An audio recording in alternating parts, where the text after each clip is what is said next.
إن الحمد لله نحمده ونستعينه ونستغفره ونعوذ بالله من شرور أنفسنا ومن سيئات أعمالنا. من يهده الله فلا مضل له ومن يضلل فلا هادي له، وأشهد أن لا إله إلا الله وحده لا شريك له، وأشهد أن محمدا عبده ورسوله. Indeed, all praise is due to Allah, and as such we should praise Him, seek His help and His forgiveness, and seek refuge in Him from the evil which is within ourselves and the evil which results from our deeds. For whomsoever Allah has guided, none can misguide, and whomsoever Allah has allowed to go astray, none can guide. And I bear witness that there is no God worthy of worship but Allah, and that Muhammad sallallahu alayhi wasallam is the last messenger of Allah. The topic for this evening focuses on spirit possession. Before beginning, let me clarify that I'm not the world's most prolific writer on Islamic topics. This is a bit of an exaggeration. Spirit possession is a topic which I have written on as a topic for my thesis, exorcist tradition in Islam. But at the same time, this does not make me an expert in dealing with illnesses that people may be faced with. Because I just want to say this right at the very beginning, because research into this topic and an understanding of the ins and outs of it doesn't necessarily turn one into now the exorcist, where people will come flooding for treatment, etc., etc. So please, those of you who have your illnesses, don't assume that I'm going to be able to help you. Allah is the one who helps those who seek His help, and as I will explain in the course of my lecture, the methodology of the Prophet Muhammad sallallahu alaihi wasallam is the methodology that we will have to follow in order to treat our illnesses: spiritual, physical, intellectual, etc. Now, as I said, the topic is one addressing the issue of spirit possession. And by spirits, we're speaking about the jinn. Because from an Islamic perspective, we do not believe that human spirits can affect human beings. This is Christian tradition, Hindu tradition, other systems, because of their ignorance of the world of the jinn, have attributed things which are taking place from the world of the jinn to actions of human spirits after people have died. Traditionally, Christian as well as Hindu, Buddhist beliefs focus on the person who dies in times of tragedy, some tragic circumstances, murder, these type of things, where the person who dies in this way, they believe that the spirit continues to wander around the earth and it may affect people, and this is the basis of what they perceive to be spirit possession. But from an Islamic perspective, when a human being dies, they leave this world. The spirit enters into the world of the barzakh, and that spirit has no effect on the living. There is no contact between human beings and the spirit of the dead. So from an Islamic perspective, the only possible source for a spirit possession, people to be affected by spiritual forces, is from the agency of the jinn. There have been people historically among Muslims who have denied that this takes place. Most of those who have denied it are from a group of rationalist philosophers which are referred to as the Mu'tazilites. But for the vast majority of Muslim scholarship, the issue of possession has been a recognized fact.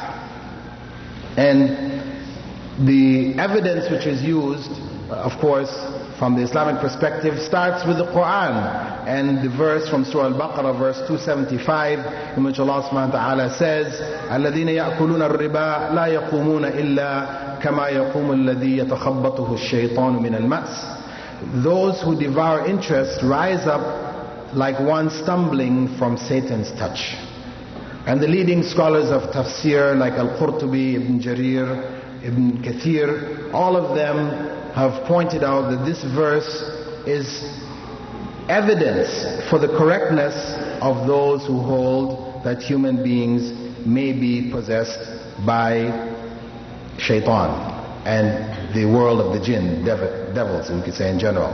We have from the Sunnah the statement quoted by Sophia, one of the wives of the Prophet ﷺ, in which he said that Satan indeed flows in the bloodstream of Adam's descendants. This is one of the most commonly quoted texts. But there are also a number of narrations, among them that which was narrated by Ya'la ibn Murrah, in which he said, I saw Allah's Messenger do three things which no one before or after me saw. I went with him on a trip. On the way we passed by a woman sitting at the roadside with a young boy. She called out, O Messenger of Allah, this boy is afflicted with a trial, and from him we have also been afflicted with a trial. I do not know how many times per day he is seized with fits. The Prophet ﷺ said to her, give him to me. She lifted him up to the Prophet ﷺ, and he placed the boy between himself and the middle of the saddle, opened the boy's mouth and blew in it 3 times, saying, in the name of Allah, Bismillah, I am the slave of Allah. Get out, enemy of Allah. Then he gave the boy back to her and said, meet us on our return to this place and inform us how he has fared. We then went. On our return we found her in the same place with 3 sheep. And he said to her, the Prophet ﷺ said to her, how has your son fared? She replied, by the one who sent you with the truth. We have not detected anything unusual in his behavior up to this time. So this is among the hadiths which are used to indicate the realities of possession, because if no possession actually took place, then it would imply that the Prophet Muhammad ﷺ was involved in some act of folly and deception. You know, what was the point of opening this boy's mouth? Who was he communicating to when he said, you know, get out, enemy of Allah? So this is among the clear evidences which we utilize, those who hold the position that the jinn may possess human beings. Now, when we look at the reasons as to why would the jinn, why does the world of the jinn interfere with the world of human beings? Why would it lead to possession of human beings? First and foremost, we have to understand that what we may perceive as being possession, where a person may fall in a state of fits, a person may seem to have changed their personality, a variety of different things, you know, which have been identified as the signs of possession, that these do not always indicate actual possession. In fact, from my own research, which was quite extensive, you know, in the terms of field research, I gathered material from the Sudan, from Egypt, from Arabia, Bahrain, Sri Lanka, India, Pakistan. You know, I traveled in a number of parts of the Muslim world, gathering information from those Muslim scholars, etc., who were involved in exorcism and claimed to exorcise according to the Quran and Sunnah. Of course, there are those involved in all kinds of other things. I didn't bother because that field would have become extremely vast, and I already recognize that the only acceptable methodology would be by way of utilizing the Quran and the Sunnah as the basis. At any rate, a sampling of all of the various scholars or exorcists that I came across in the Muslim world and discussing their own experiences clearly indicated to me that the vast majority of cases that came before them were not actual cases of exorcism. And actually, even in comparing the data which came from Christian sources, because the Christians have been actively involved in exorcism from the time of Christ, you know, and especially amongst the Catholics, I mean, they have a very strong tradition of exorcism. And what we can find uniformly in both Muslim as well as Christian exorcists is that the vast majority of cases are psychological or biological. That is only a small percentage, someplace around 10 to 15% of the cases that are brought before people are involved in this, where we're actually dealing with cases of possession. And to indicate the biological sources, scholars have quoted a particular hadith which is found in Sahih al-Bukhari and Sahih Muslim, wherein one of the companions, Ata ibn Abi Rabah, had pointed out a woman who in the time of Prophet ﷺ had come to him and asked him to pray for her. And when the Prophet ﷺ inquired as to what the reason was, she explained that she would be overcome from time to time with fits, and it would cause her clothing to fall from her and expose herself. So she asked the Prophet ﷺ to pray for her and have it removed from her. So he said, if you wish, be patient and you will have paradise. And if you wish, I can pray to Allah to cure you. She said, I will be patient. Then she added, but I become uncovered, so pray to Allah that I not get uncovered. So he prayed for her. So in this hadith, this particular narration, scholars like Ibn al-Qayyim and others have pointed out that this addressed a biological cause. If this had been a case of possession, then Prophet ﷺ would have used the common method that he used in dealing with other cases of possession, where he would instruct the possessing spirit to leave the individual.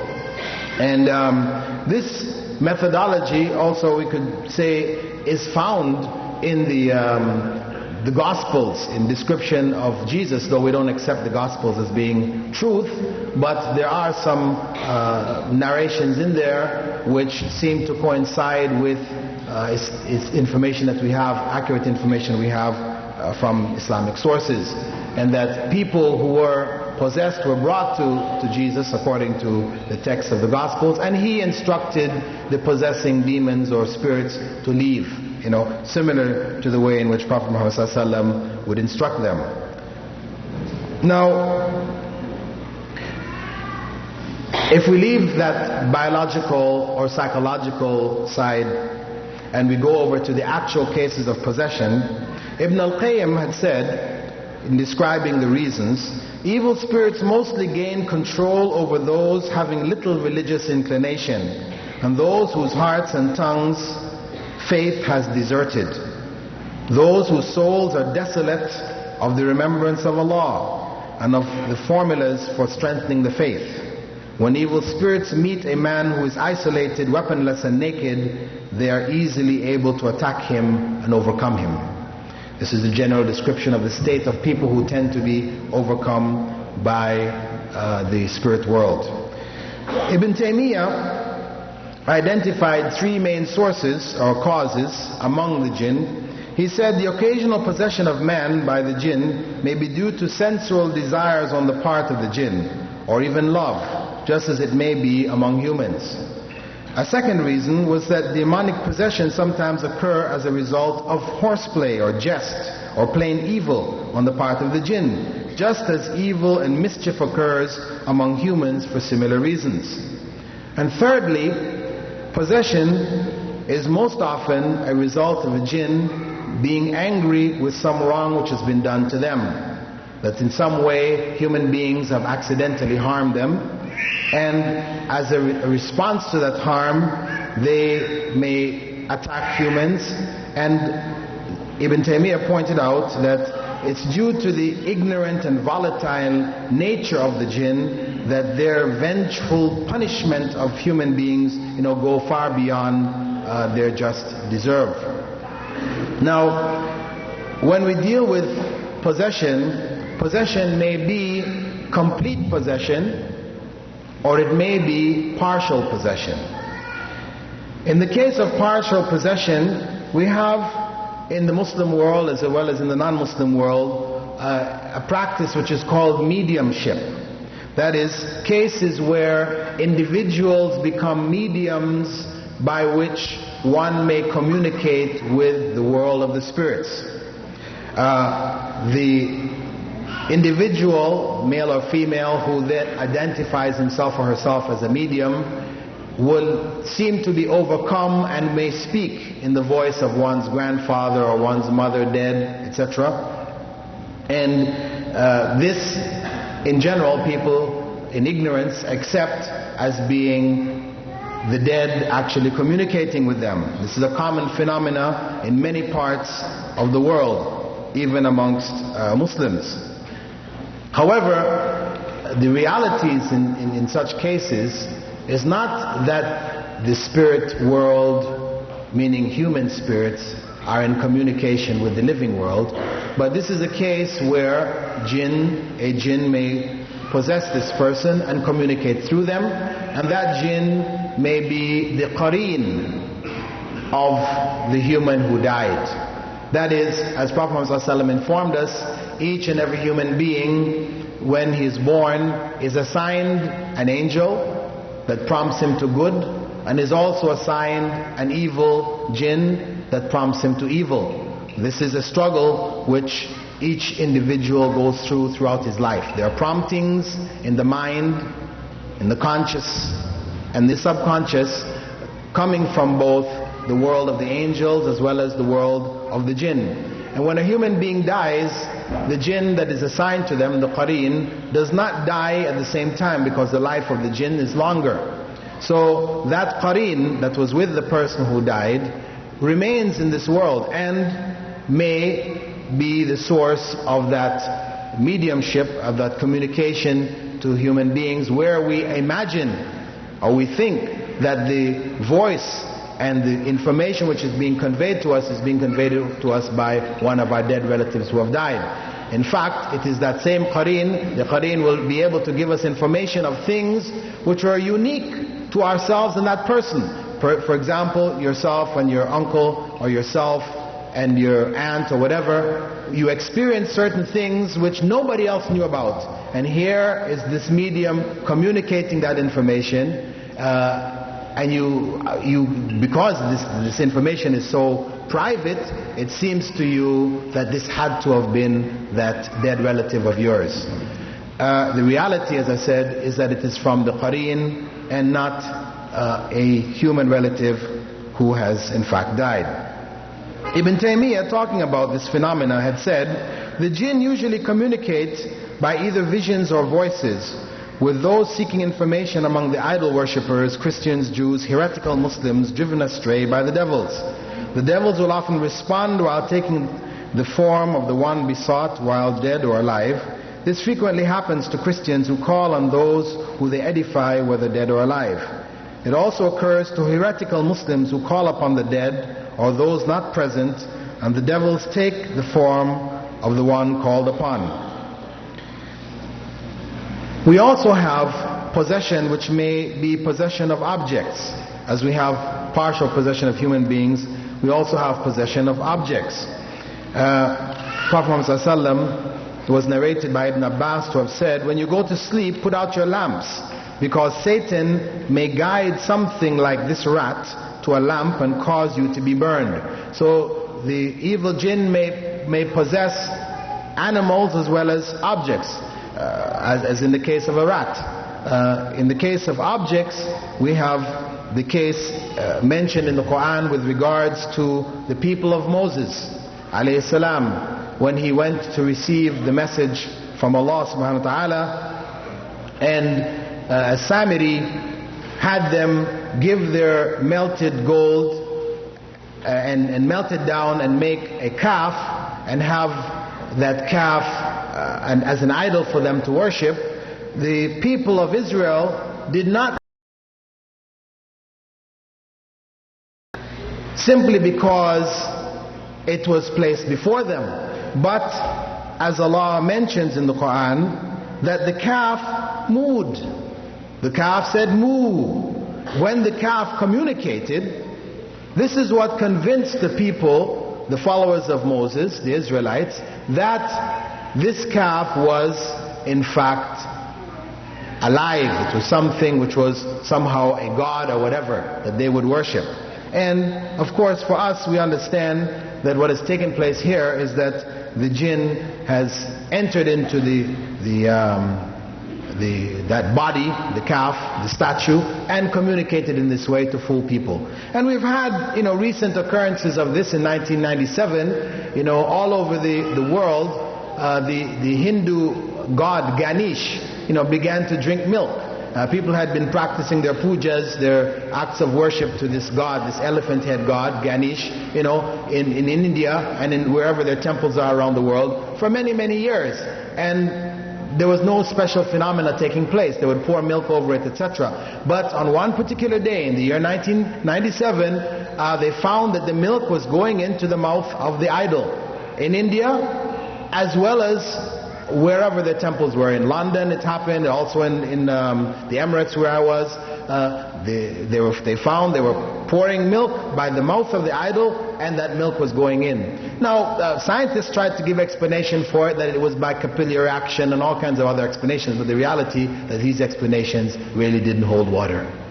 The point is that at that particular instant, in different locations around the world, the jinn occupied these statues, started to imbibe this milk, giving the Hindus the impression that their god was alive, real. This was a miracle for them, convincing them of the authenticity of their belief. We can also have partial possessions happening, as in the case of Al-Hallaj.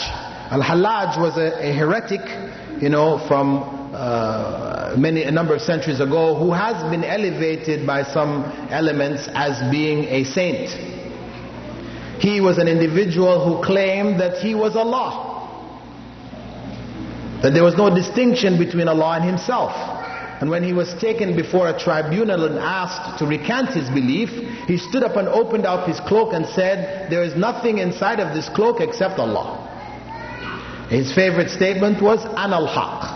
I am the embodiment of truth. And of course Allah describes himself, wa huwa al-Haq, that Allah is al-Haq. He says, "Ana al-Haq." He's saying Allah and I are one. So when he refused to recant this belief, he was taken and executed. His head was cut off. Now, according to the fables of those who have elevated him to this status of sainthood, they claim that when his head was cut off, as it fell and it rolled, it kept saying, "Ana al-Haq, Ana al-Haq, Ana al-Haq," right?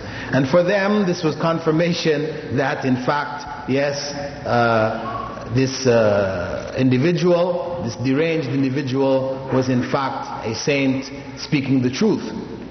But the reality is, of course, is that if in fact this took place, we can understand that it would have taken place by way of the jinn speaking out through this individual's head, because surely that person, being dead, was not going to communicate with any of the living. The third way in which possession the jinn may affect our world is that of what we call demonic visions. That is, where the jinn may take forms which appear before people. This is common amongst Christians. You have many cases where they have seen the Christ child, Mary, appears before them, these type of things. We also have visions which are held by individuals, for example, who believe, again, this belief in sainthood and all this type of thing, where they have beliefs that certain individuals who they will designate as Sheikh so-and-so, as in the case of Sheikh Nazim and his followers, they claim that he can be in more than 7 places at the same time, and that his Sheikh was able to be in more than 14 different places at the same time. So what would happen is that he would be at home in Cyprus, and then some of his followers were saying, "But we saw him in Germany." He likes to go to Germany. Or they say, "We also saw him at the same time, the same day in Mecca performing Umrah." So this is evidence that this man is, somehow some kind of super spirit individual who's so close to Allah that he deserves, submission to. And so people submit themselves to him. in ways which are definitely against the teachings of Islam. However, this phenomena, has been identified by the scholars, Ibn Taymiyyah among them, to be well known.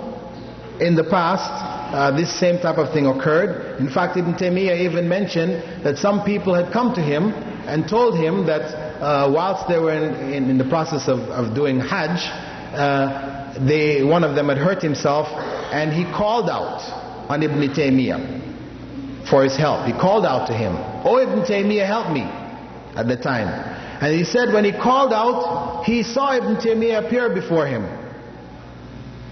And when he related this back to Ibn Taymiyyah informed him that this was not him. This was a jinni, appearing, confirming his shirk. Because for him to call out to Ibn Taymiyyah for help, Ibn Taymiyyah is, thousands of miles away. He is there in Mecca calling out to him for help. This is shirk.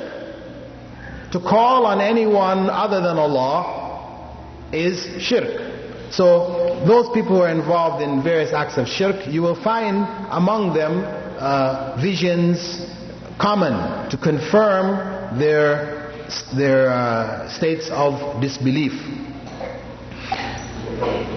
There's also a case which I came across in Sri Lanka back in 1992, in which a young boy, he was some 2.5 years old. He was born in a Muslim family. His name was Izzan, Muhammad Izzan. He was born in a Muslim family. And all of a sudden, he had this sort of illness. He was in hospital, briefly. He came out. He hadn't spoken. After this illness, he began to speak. And he began to speak in the language which was the language of the Hindus. He began to speak in the language, the Tamil language, right? Whereas his family were speaking Sinhalese, right? And he started to ask to go to a temple. And they took him to this temple. His family took him to the temple, and he started to do the rites of worship before the idols, and he started to sing the hymns of the Hindus, their chants and their worship, etc. It was something really, quite amazing.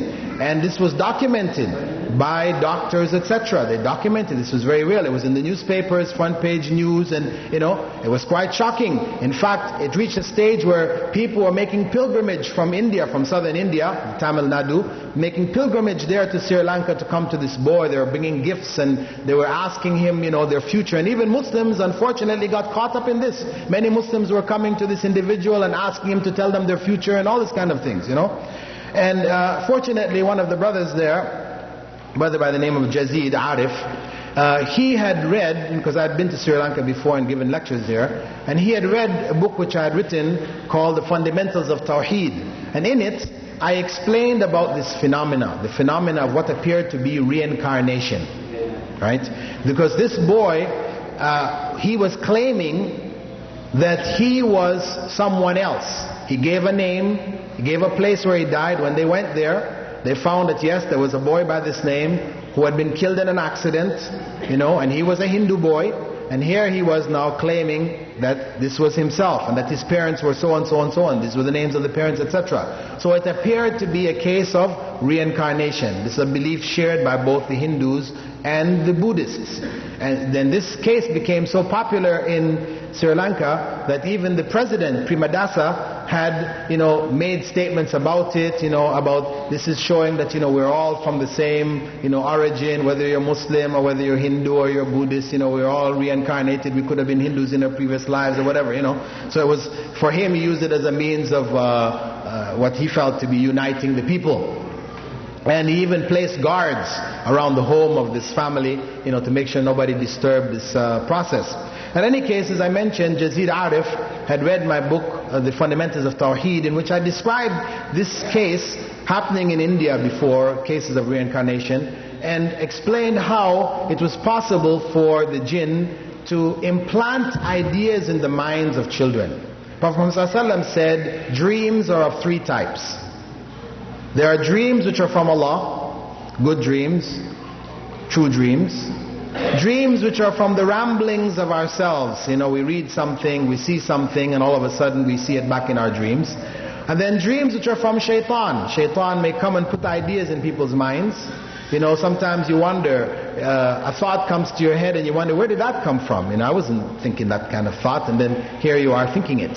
You know, and this is why Prophet ﷺ told us that we're not held to account for our thoughts, because evil thoughts may come into our heads, you know, without our intention. And if we were to be held to account for every thought that came in our mind, we would be in very serious trouble. So Allah, being most merciful, does not hold us to account for the thoughts that we have. And what happens instead is that we are only held to account when we speak on the thoughts and we act on it. So what happens then is that a jinn may put, like the same qareen, may put the thoughts of that in the mind of that child, images, visions or concepts where the child expresses these things thinking it is his or her own, not aware that it came from another source. In any case, Jazid Arif, when he read this in my book, he took a local Maulana there who had the title, they call him the Jinn Maulawi, you know, meaning that he was a person who was dealing with a lot of people who had possession, etc. He took him to visit this child and the family, and when he had a bit of difficulty getting there, but eventually he was able to get in to see the child. And the initial reaction of the child when he saw the scholar was to run, to scream. Eventually they were able to get the child, hold the child down. He recited Quran over the child, and the child stopped, changed, stopped speaking Tamil, reverted back to himself, and the whole state that he was in left him. Allahu Akbar.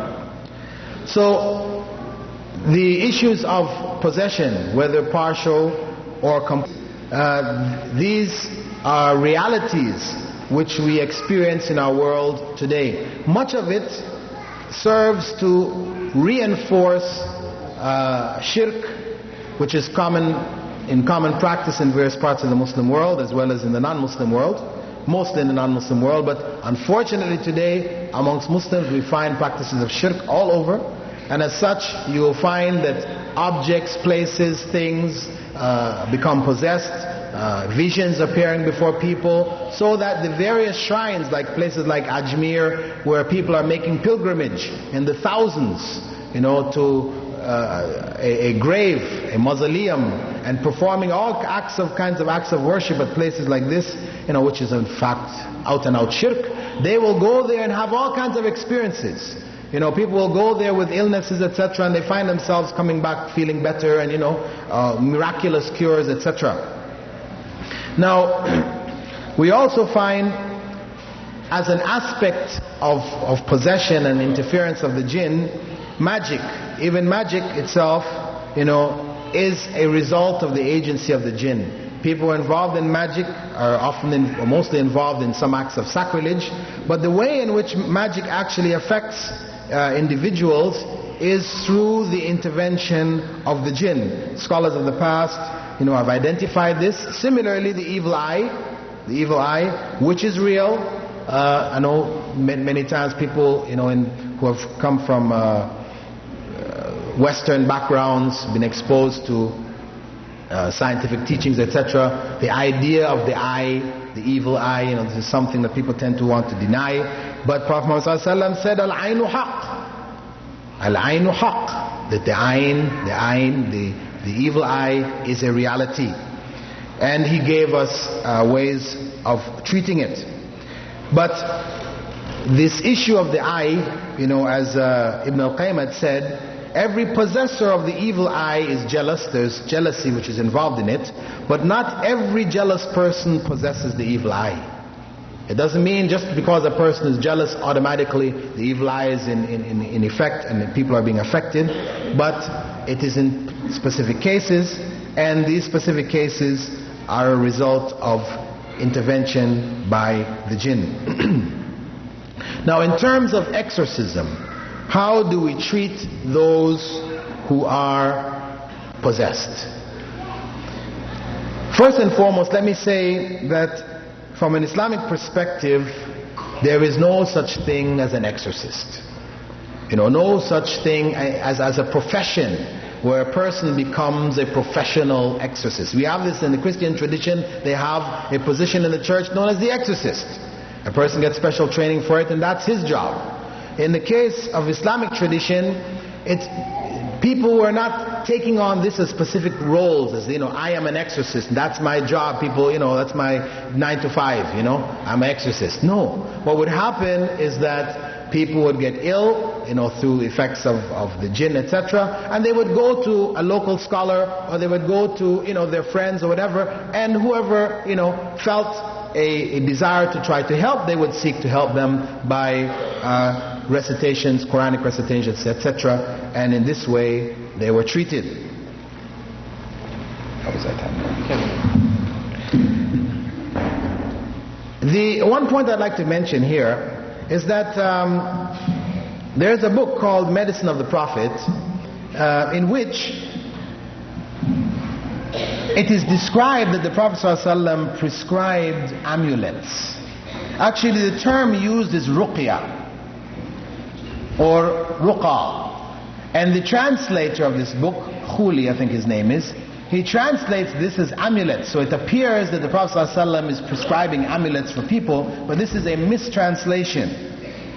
The ruqa or ruqya are incantations, recitations, things which are said over a person who may be possessed. From an Islamic perspective, these recitations should be using Quranic verses, or it should be in statements which are intelligible. You have people who make amulets, which are commonly known in the Indo-Pakistani part of the world as ta'weez, where people will make these little writings and things, and they wrap it up and put it in a little case, and you wear it around your neck or on your arm, etc., etc. When you take these things apart and you look and see what is written on them, you will find it has a bunch of lines and letters and numbers and these kind of things, and this is all considered in the category of shirk. This is not acceptable. These numbers which people have assigned to Quranic verses, saying Bismillah is 786, this is a common number which people use, they will write it 786, etc., and they believe this means Bismillah ar-Rahman ar-Rahim. Please know that it does not mean Bismillah ar-Rahman ar-Rahim. 786 does not mean that at all. What they have done is they've given values to Arabic letters, and adding up these letters they're getting 786. However, this same 786 could be used to create a sentence in which you're saying there is no God and Muhammad was a magician. You could write that out in Arabic and have it add up to 786 also. So please note that 786 has no special value, it does not mean Bismillah, and this use of numbers and letters to signify Quranic verses is nonsense. It has no basis in Islamic teachings at all. In terms of the treatment, and my time is running out, and actually there's a lot of material here, but anyway, I'll just try to shorten it down. In terms of methodology, what was the prophetic methodology? The prophetic methodology began with undoing charms. For example, in the case when a magic spell was cast on him, he was informed by angels that the person who did the charm was a particular individual, and he had made the charm and put it in the bottom of a particular well. So he sent Ali ibn Abi Talib to go and get this charm and take it apart, and whilst he was taking it apart, he recited the quls over it. So a part of the prophetic methodology is, if one finds a charm in one's home, and there are people unfortunately in the Muslim world who are very much involved in magic, people either because they want to get married, and there's a book on the market printed in Pakistan and India. It is also called Prophetic Medicine, and it has all kinds of things that you can write down if you want somebody to fall in love with you, if you want to have children, if you want this to happen or that to happen, you do this thing, you put it in water, you drink it, or you tie it on the person's door, or all kinds of foolishness, burn it, and all kinds of advices what to do to try to creating these charms, putting it in people's homes and this type of thing, right? So if you find yourself in some state of illness or whatever, you find yourself uneasy and you find in your home some charm, what do? You take apart this charm, destroy it, while reciting the quls. The second method which Prophet Muhammad ﷺ used was that of addressing the spirit which possessed the person. As I quoted before, he would call out to the spirit, saying, I am a slave of Allah, get out, O enemy of Allah. So the issue of addressing that spirit, instructing it to leave, is a part of the methodology of the Prophet Muhammad ﷺ. Furthermore, the Prophet ﷺ also invoked curses on the possessing jinn or interfering jinn. He would hear, Prophet Muhammad ﷺ would say, A'udhu billahi mink, or Al-anak bila'anatillah. He would use these phrases, which is, may Allah curse you, I seek refuge in Allah from you, may Allah curse you. So this as part of the methodology for trying to expel the possessing spirit, one may call on Allah's curse on that possessing spirit. The third step is that of recitations. Recitations of Surah Al-Fatiha. This was done by the Sahaba. For example, Kharija ibn As-Salt had mentioned that on his return on a journey, he came across a man who was possessed and had been tied up in iron chains, and the family of the man had come to him and asked him if he had anything from Muhammad ﷺ to help treat such illnesses. So that companion recited Surah Al-Fatiha over him every morning and every evening for 3 days. And whenever he would finish the recitation, he would gather his saliva and spit off to the side, and the man eventually got well. So this, when he came back and informed Prophet Muhammad ﷺ, Prophet Muhammad ﷺ confirmed his use of Fatiha in this way. Now, this is a legitimate use of Fatiha outside of our prayer. There is another way what people tend to do. If we're going to have a gathering, before we start the gathering or at the end of each gathering, people will say Fatiha, and they go and they recite Fatiha. Actually, this is not from the Sunnah. We don't go and take Surah Al-Fatiha and start to use it for anything we want to use it for. We have it in the Quran, we read it when we read the Quran, we read it in our Salah. That's it. To use it for anything else, we must have authority from Rasulullah sallallahu alaihi wasallam. You see, this issue of utilizing the deen, it has to be, even for cases where people are possessed, etc., it has to be with confirmation from Prophet Muhammad sallallahu alaihi wasallam. This whole issue of possession is not like an issue of physical illnesses, where when you are sick, you come to a doctor and the doctor will experiment on you. He thinks he has an idea of what your illness is, so he prescribes a medicine. If this medicine doesn't work, or the dosage is not high enough, he'll increase the dosage, or he'll prescribe another medicine. And he keeps prescribing until one finally works. Right? Once that one works, then he will make a note of it, and this becomes a part of medical tradition, that whenever a person comes with this particular illness, you use that medicine for that illness. Now, treating those who are possessed is not in the same way. We cannot go there and start experimenting and doing